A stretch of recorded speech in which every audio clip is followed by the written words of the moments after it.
Sa ngayon, pupunta muna ako ng Bulacan. Yun. Kailangan natin magtrabaho. Maraming bayarin. Okay. Punta tayo ng Bulacan. Para magpalit din ng filter ng reverse osmosis at ng kapalit rin tayo ng UV light. Okay. Let's go to Bulacan. Ride safe.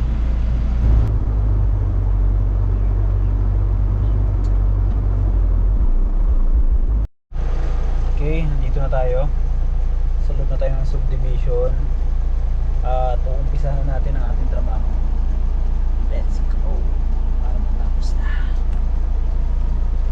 Ride safe. 2 hours later. Yo!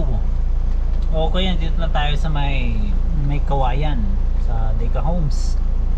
Okay, kakatapos lang natin na deliver at ma-install yung filter at yung UV light. Ayun, merienda muna. Kain muna. Pero may nakuha na akong booking pabalik ng QC. Dito rin pipick upin sa may kawayan, Bulacan. Yun na. Bumubuhos na yung ulan. Okay. Kain muna ako para makapunta agad ako dun sa pick up location. Medyo malayo-layo sa akin, 6 kilometers away yung pick up. Pero tawagan ko na si ma'am, okay lang daw.